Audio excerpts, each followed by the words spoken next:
If you've just passed your CMAP exam and now you're thinking, I have to get this competent advisor status, or sometimes known as CAS, and what is this? Then in this video, that's exactly what we're going to unpack. My name is Ash Borland. I'm a mortgage business coach dedicated to helping mortgage brokers simplify success. Today, I'm joined by Jim Selly, Head of Training at Connect for Intermediaries. Connect is highly regarded for its outstanding training and support, providing new advisors with the tools and guidance that they need to thrive in the mortgage industry. So Jim, when it comes to getting competent advisor status, or CAS, which is thrown around all the time, just could you give us an explanation of what it actually is? Because people get a bit confused by this. So, competent advisor status, CAS, you are able to provide advice unsupervised. All right, you are to provide advice yourself. You are confident that you will be responsible for the advice and you don't need it checked before you give it.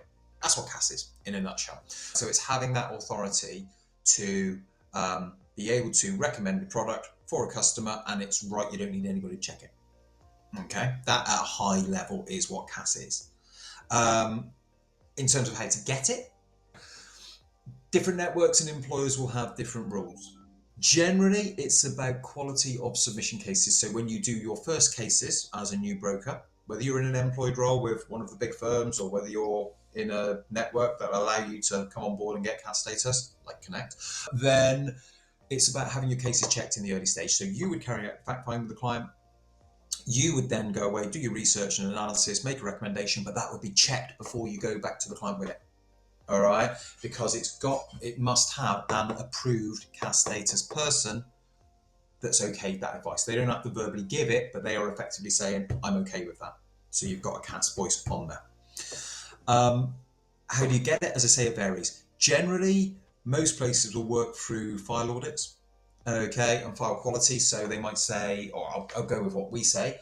Okay, we say you must have 4 from 6 cases as a green pass. Okay, I won't get into the details of what a green pass is, but pretty good quality. You might, we're not going to tell you after you put a comma in the wrong place on your suitability letter, but ultimately the advice is sound and the documentation through evidence is there. So we do 4 from 6 because that allows you a slip up somewhere.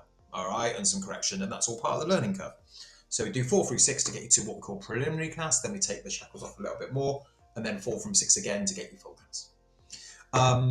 What else might be involved in it? Potentially some observations, and we would do observations on your initial training. And that's not to be a test, or you got to pass them, but it's to get some feedback, get some support, get some training, get some development on it, making sure that you're making all the right disclosures in there. Many networks might look at things like the quality of submission. Again, it depends on how they look at it, but it might be, okay, if you've put in 20 cases to lenders and only 2 of them have been offered, you've got a problem somewhere, eh? So let's have a look at that and let's work that through. Whereas if you put 10 through and 9 have been offered, great, I'm comfortable with that.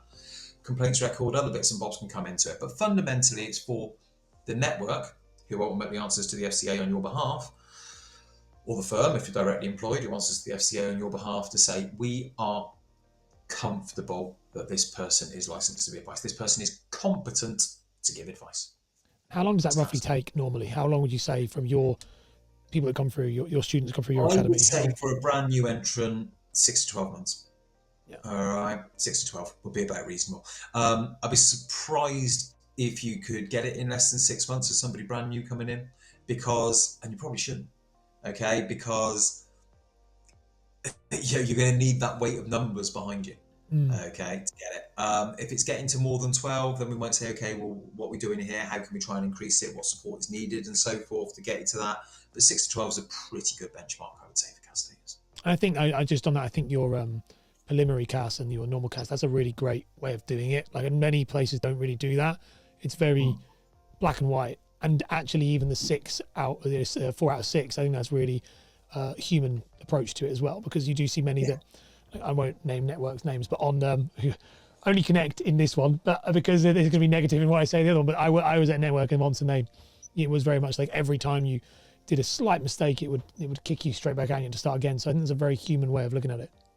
Yeah, nobody wants that clock reset, do they? It's like, I've done 2 cases, my 3rd one I forgot something, we're human, all right? Yeah. And then it's resetting the clock again. It's like, oh, come on. Okay, work with me on this. And again, like you say, the preliminary CAS, the obvious cliche example is the riding a bike. Okay, when do we take the stabilizers off, and then when do we let go of the seat? When when you're actually riding it from there.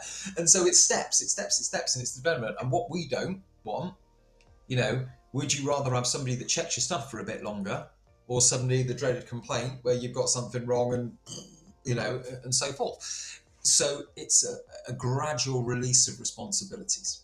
Now, if you're thinking about becoming a mortgage broker and you want to go completely on your own and set up your own business, then check out this video here where I sat down with Craig Skelton, who talks about, we both speak about exactly this concept, how you can set up your business on your own straight from getting your CMAP exams.